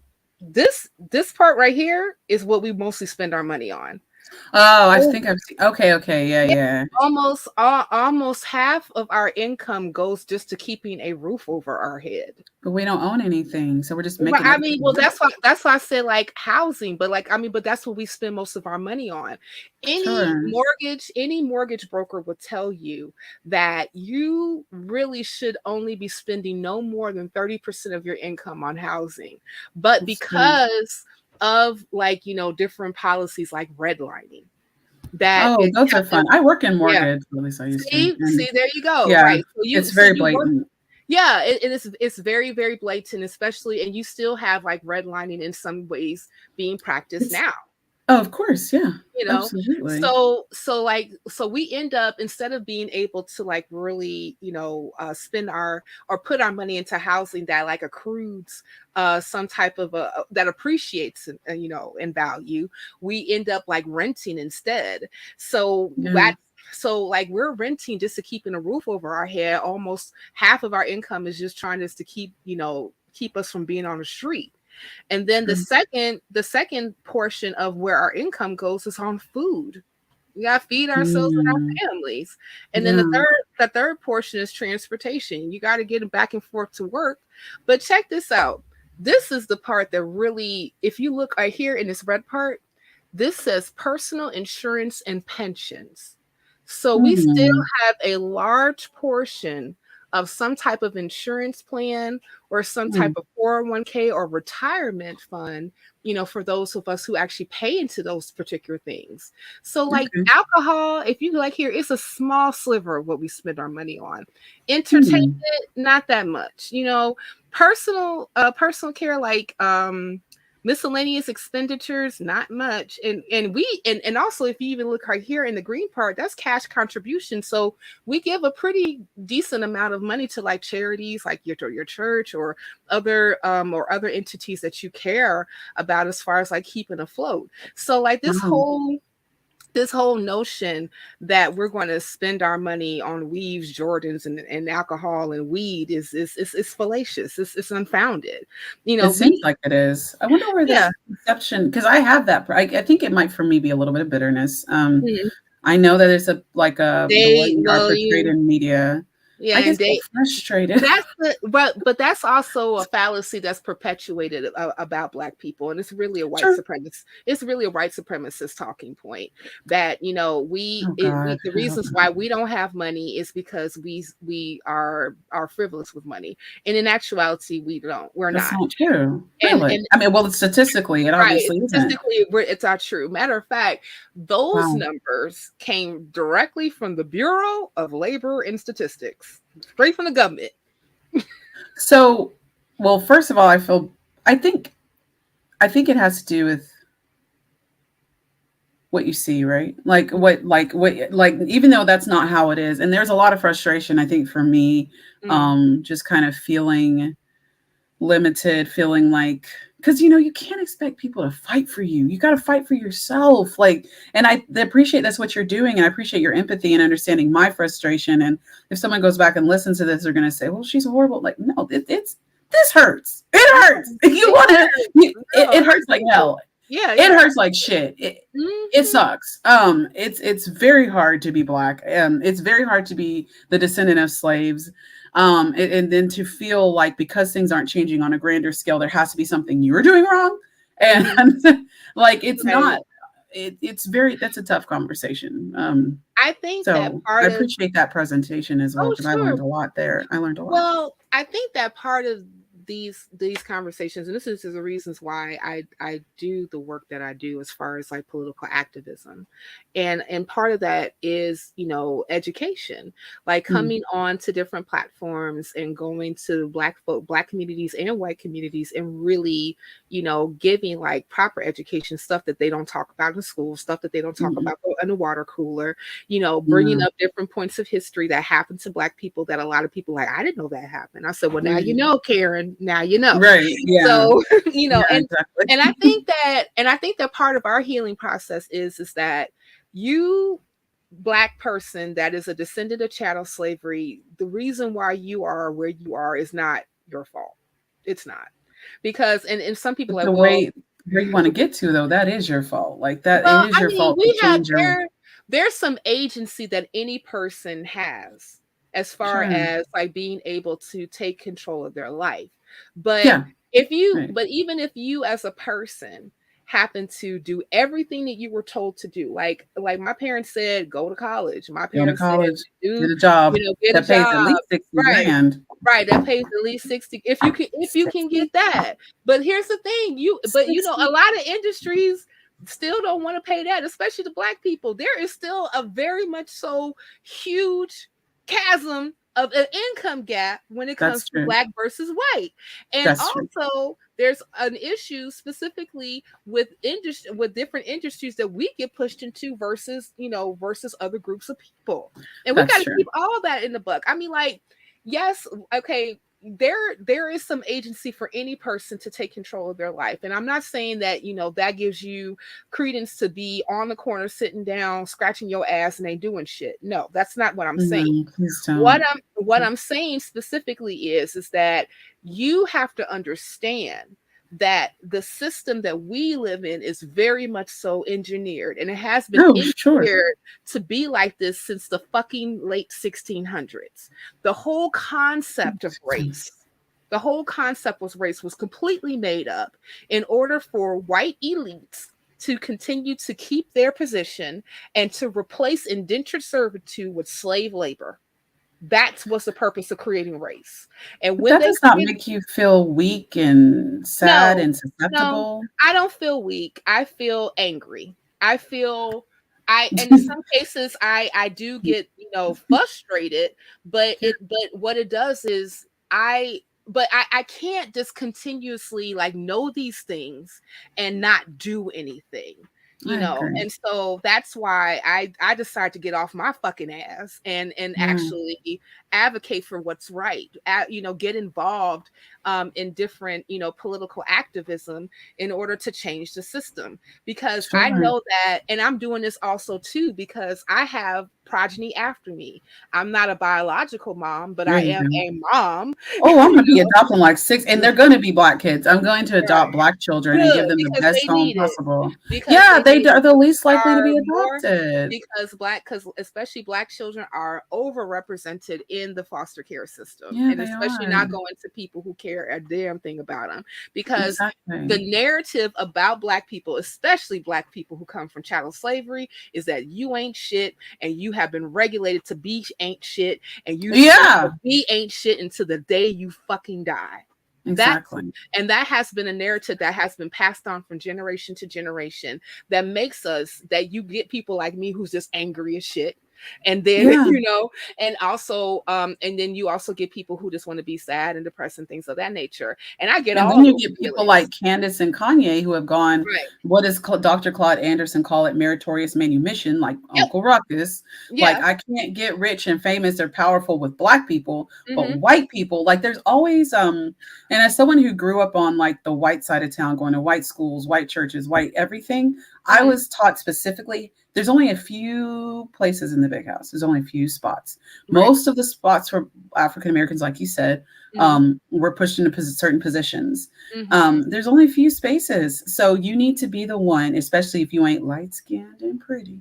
You need to be the one who can, I hate to say that, but you have to be the one to communicate a certain way to get the approval of whites. So they'll give you the right job, let you into their corporation, and give you the best life possible, because you're not going to get it aligning with Blacks. And also straight hair. You're not going to get it if your hair ain't straight. And the reason why this is because the system has been engineered in order to put us in these particular positions where we have very little agency.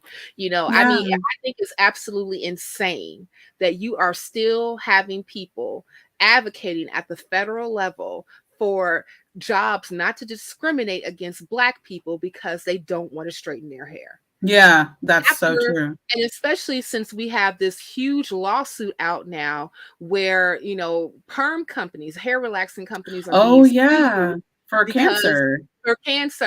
And uterine cancer. Fibroids, all these different things that was caused by, trying to assimilate, just so that you can actually get a job and be accepted into white society. The fuck? And still not go nowhere. And still not go nowhere. Because you're still not gonna make as money as Chad and Richard.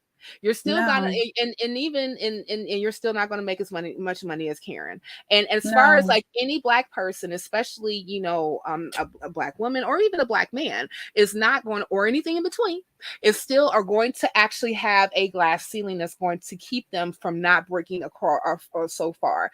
I mean, we can even see that. Out of all the billionaires that are in the United States, I can count Black billionaires on one hand.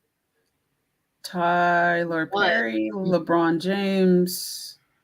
I mean, but not. No, I believe it's that one guy who gave all that money to those Morehouse graduates. He's like the highest, and he got his money through tech. I forgot his name. Oprah. I mean, but Oprah is one of them. I think Michael Jordan is one of them. Jordan. Yeah, I mean, but I'm talking about net worth and able to convert their net worth into liquid. So even though like now LeBron James may be up there, he may not necessarily be able to convert his net worth into liquid just like that. Like maybe like Michael Jordan can, I see. Yeah, I think that Jay-Z is one of them. I know that one of the other ones is like Dr. Dre. And then also you have most of these people are entertainers. They're not doing anything because of intellect. That's another thing. That is another thing. You have very few. I think that, like I said, that one dude that I mentioned who gave all that money to Morehouse was actually able to get his billions outside of fucking entertainment. We are constantly pushed into these particular industries feeling that we got to throw a football, bounce a basketball, or shake our asses on fucking television in order for us to make any type of or rap or and I know Boyce Watkins is contentious, but he does make a good point about this. It's very hard for Black people to ascend socioeconomically unless we are making someone laugh, giving some like what do you say? Oh, black men especially, because like black men are seen as intimidating. Yep. Like being in athletics or basically athletics or rap or comedy. Yeah, and those And are all industries that's in entertainment. So like in order for you to like get in, and I look at sports the same way. Sports is an entertainment industry. oh, it Comedy is. is an entertainment industry. Acting and also music is an entertainment industry. So these are the people who actually, you know, have made like some type of like, you know, coin for real in our communities, right? But like, you know, who are our tech stars? Who are our, and matter of fact, here's the thing. Even like Neil deGrasse Tyson is a physicist, okay? He didn't really get known or get rich until his ass started showing up on fucking television and being called to do that. So like, even though he's informative, it's still a form of entertainment that actually has blown him up. So let's, that's true. Yeah, That's true. So we are dealing with a very racist system that has designed this in order to actually regulate our people into this box. That's why I say, when I say sis, bruh, and everything in between, it's not really your fault why you are there, why you are where you are. Especially though it's not. But And to fight out of it, that is my fault. Like I have to fight. I mean, and that's my thing. Like, okay, now that you know we have talked to you and gave you this information, what you gonna do about it? You know, take care of my family and my wife and kids. But you got you take care of your family, your wife and kids, and also you have to, you know, activate yourself. Like that's the adoption part for me, is adopting Black children, and I think that's great. But you know, but one of the things that a friend of mine always says is that politics is the game, and government is a game, and politics is how you play it. In order for us to be able to become any type of viable class in the United States, the government got to co-sign on it. That's true. Period. They do. So these cohesive communities, going back to Dr. Watkins, well, these cohesive communities, he makes a good point about like Jewish communities, Mexican communities, Korean communities, Indian communities. When you drive through like certain parts of Atlanta or even certain parts of other cities, you see, you know, when you've crossed into a certain territory, they're very cohesive. They bounce their money around. They lend to each other. Like there's a lot of support there. There's a lot of business ownership and the ability to provide that. We do that. We do that. I mean, because like, listen. Because I live in Atlanta. I ain't never seen no. No, I mean, like, okay, first off, the most prevalent Black business that we have in the United States is church. And we're getting over, and we, it is a problem, but we give religiously to churches all the time. And even I just showed you on that chart that we have a pretty high rate of cash contributions to, you know, different charitable organizations. And when we have a person that we know that has a business, we will support them with what we got. The problem, that's true. We do that.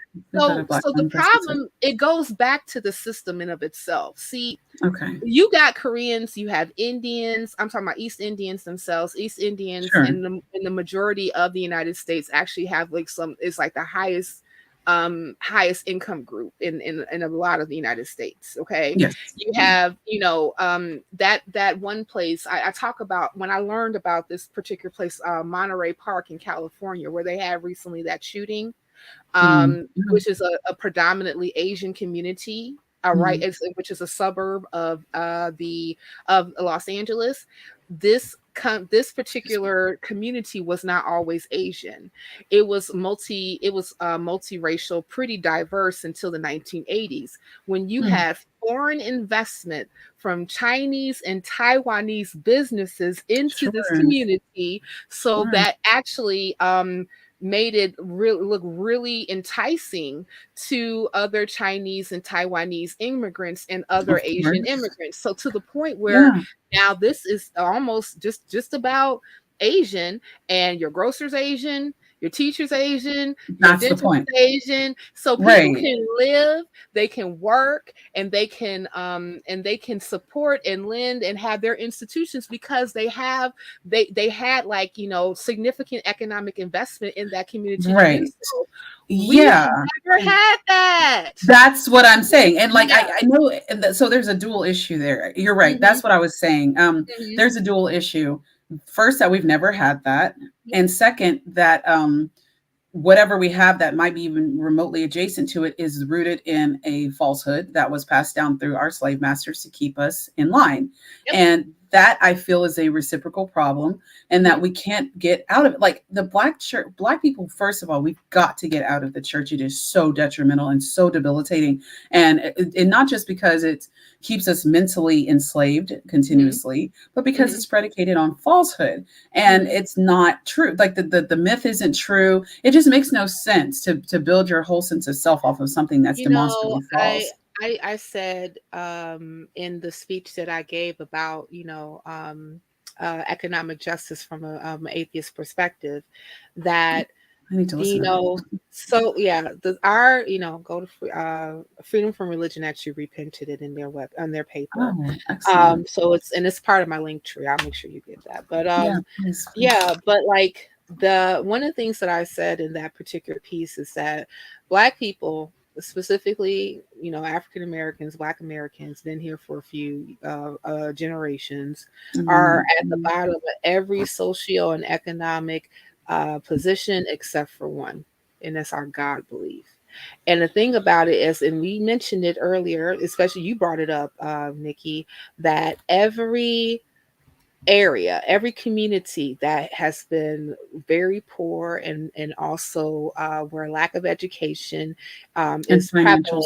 Well, you said poor, financial, right? Yeah, poor. Lacking in finances, lacking in education, lacking in proper services, has a very high religious community. You can. And one of the biggest places that you can even see that is in like some communities that you look at in Africa.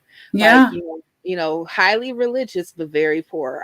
My a friend of the show, the Afro Atheist, mentions how. I gotta have her on. Love Esther. Yeah, you get to have her on, but I do. Yeah, Esther points out a lot of like the crazy wackadoodle shit that's happening in Africa when it comes to Christianity. And then wackadoodle. Well, it's good because it's wackadoodle. But it is wackadoodle. Drinking gasoline is definitely wackadoodle. Eating grass is. Yeah, that's right. Acting like a shit. I don't understand. But yeah, some wackadoodle shit that's happening. But she points out like in the country that she's from, Nigeria, overall, even though like you have like some offshoots of Nigerians that have money, but the overall country in the populace is a poor nation, and they are extremely high when it comes to their theistical beliefs. And the two prominent religions is Christianity and also Islam. So people are using religion in order to build up hope and things of that nature, because it's very difficult to accept the conditions that are around you. And so religion actually forms a portion to escapism. And I really agree. And that's why I brought up yesterday, is it okay to trade one unfalsifiable belief for another, specifically with Black people leaving the church and maybe like experiencing spiritualism somewhere else, right? I'm of the mind that that's not always great, but I understand that I'm not going to necessarily say that we need to get rid of all churches right now, because that will be the same thing as saying that we need to get rid of all atheists right now.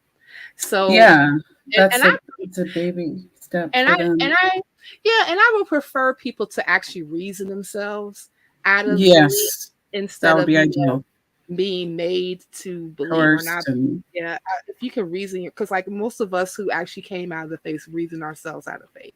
So we did. It took work though, and it took the understanding that this is going to be uncomfortable, but what's important is what's true. But even in that particular case, like, I think that like a big part of our transformation as a community, and I'm seeing this, is that if we have like more of us kind of divest ourselves from magical thinking and actually get into reality and face like the worldly things that we're dealing with right now, especially when it comes to our socio and economic position, if we demand, because we are citizens and we built this fucking country, our due and actually be able to, to push for these particular systemic changes, they will happen. It's not going to be right. It's not going to be overnight, but people like, oh, you sound like, like, are you using faith to come up with these things? I said, no, I just know that any movement that has happened in human history that had to face like a big government in order for them to get what they need to get had to come through people that said is enough, and they put hand to plow in order to change it. I mean, South Africa is like that. You have people in the streets fighting against apartheid until that system came down. And I would say that apartheid, I mean, it was like Jim Crow. It was very much so ingrained in the body politic. But and you can still have like conditions in South Africa now where apartheid, like the remnants of apartheid is still very prevalent, especially when you're seeing like the difference between how Black people live versus white people in that area. And you see it here. But but in order to get that change, it took people to do it. Same thing what happened in the Soviet Union. It took people to get together and say enough is enough to change that regime so that the USSR came down and communism in that area came down. So if we're going to, it can be done. It's just that, but I understand, like, listen, being an activist and being out here and not being with my child at times is tough. But I'd have to understand, like, my two main focuses is building community, secular community for Black folk. So when they come out of religion, they have a place to go. And also, we need to talk more about that because we get involved. Yes. And then I'm going to have to go pretty soon. So I'm going to give like a quick wrap up about Black Nonbelievers. But so that's one. And then the second thing is activating yourself in order for you to and get with other like-minded people to organize and push the system in order for it to change. And and that's because that's all we can do. And you don't need Jesus, God, or the Holy Spirit to do none of that shit. And damn sure ain't don't need no glossalia to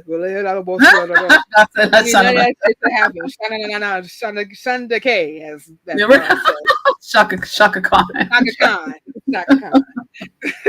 Well, I want to before we wrap up, I want to thank you for answering my questions, for being so empathetic and understanding in your explanation of how this works, because it really is a point of frustration, but I want to see things change.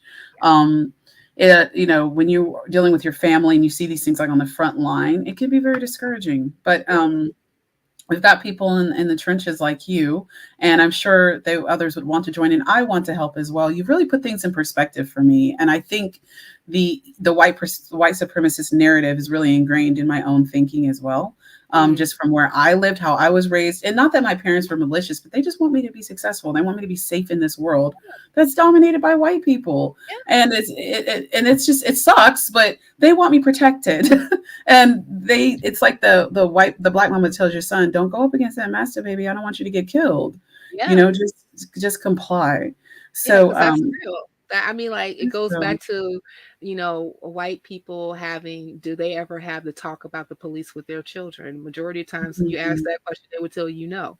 But black kids, especially if you got a Black boy. I tell my brother all the time. I was like, I know. I'm looking at, like, I have a baby boy. And I'm thinking to myself, when he gets older, I'm going to have those hard conversations with him about, like, America's afraid of you, honey. And they are. For you to stay alive, you may have to do some things that your white counterparts are never going to have to do. Is it right? No. Is it fair? Hell no. But, at this particular time, there's going to be some things that you're going to have to do in order to make sure that you stay alive. But the hope is that it does not have to stay that way if we, again, are trying to be about change instead of just going along with the system. We don't have to. I agree. And it takes a lot to change, not just, like you said, white people's minds, but Black people. Like, there's a lot of internal narratives that need to be changed in order for us to come together and make it happen and be that critical minority. I believe that's what you said. Critical mass. Not a critical mass. Critical mass. Yeah.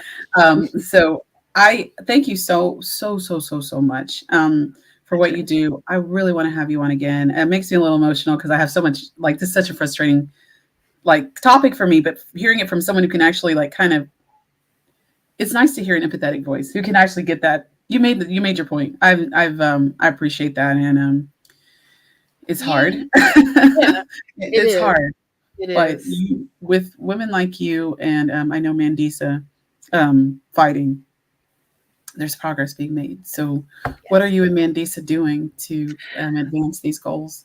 Yeah, so we got a few things that's happening. I know this weekend on Saturday is a Saturday around I believe it's 5 p.m. Eastern Standard Time. Uh Excellent. is a talk in panel discussion with myself and also Chris Cameron, who is the author of Black Freethinkers, Oh, and nice. Mandisa will be moderating that, and it's also going to, involve like other people who would like to, to question and comment. But Yeah. the talk is basically entitled "We've Been Here," so Hmm. and it's really Interesting. yeah, and it's really about like, even though that we happen to be like the largest Christian group in life, there has still been uh, a very long line of Black agnostic atheists, socialists, Wow. and and questioners of faith, from for a very long time. Right. And so we're going to, and also, and with those people, you had activists that also fueled their activism as well. Of So, course. yeah, so that talk is going to be happening. If you, for more details, you can, if you're on Facebook and just type in, Black Nonbelievers, We've Been Here, or Black Nonbelievers Black Free Thinkers, the event Wow. will come up and it has more information about how to register for the Zoom. And Excellent. hopefully we can chop it up and probably put it on the YouTube show later. Yeah. So that's happening.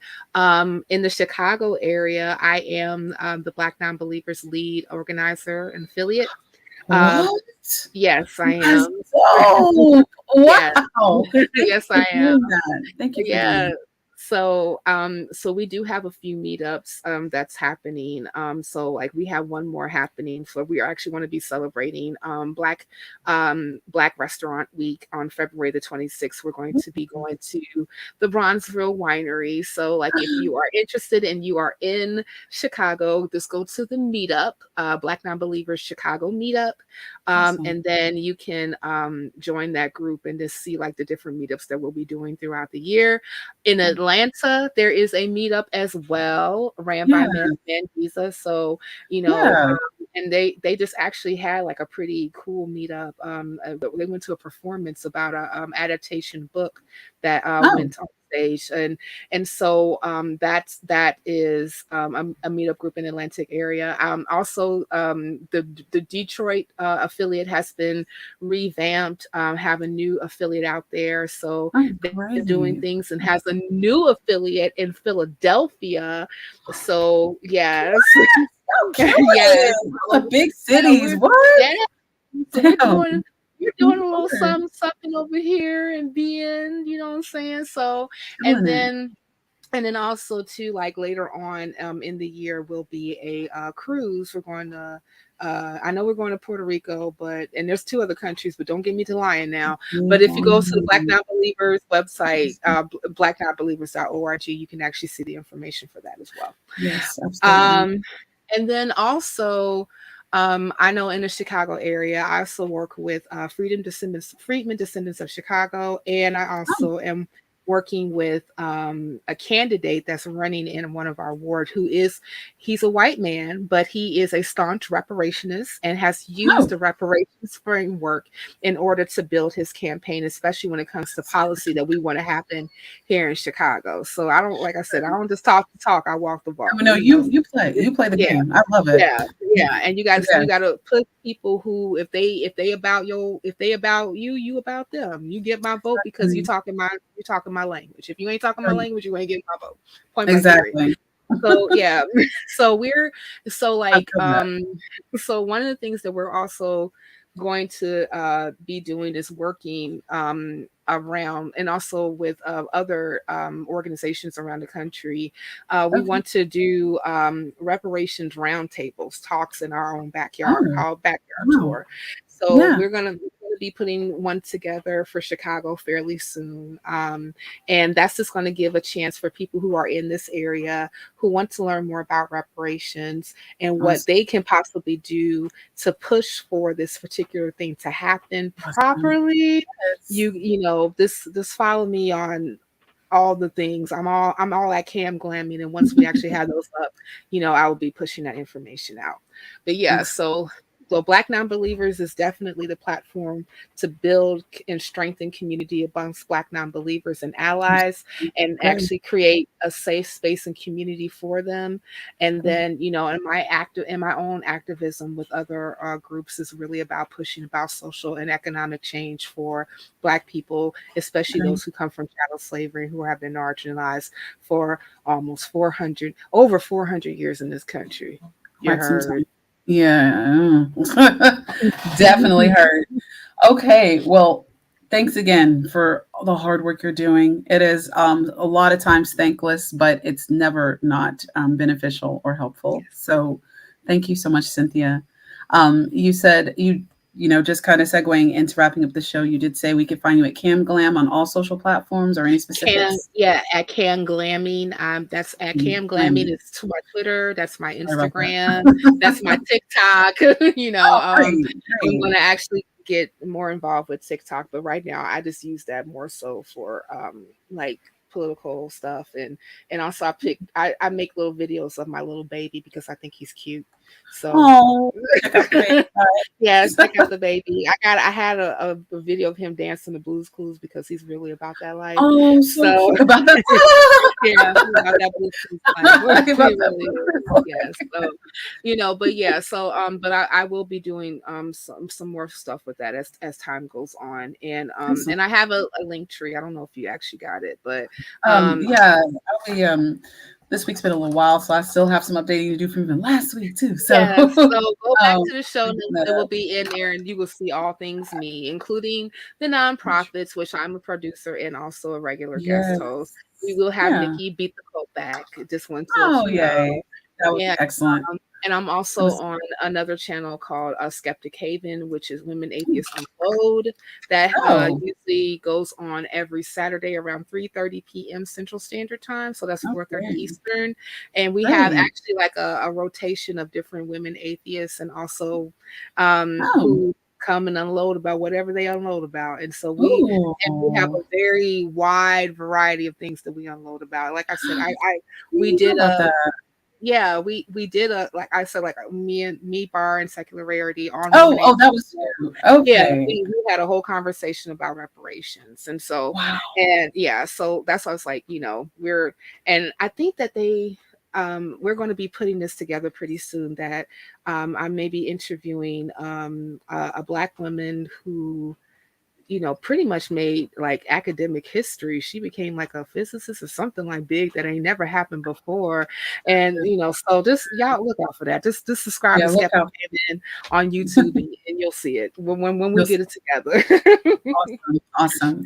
And while you guys are checking out Cynthia's work, please don't forget to check out Black Nonbelievers. Mandisa is a very, very, very hard worker.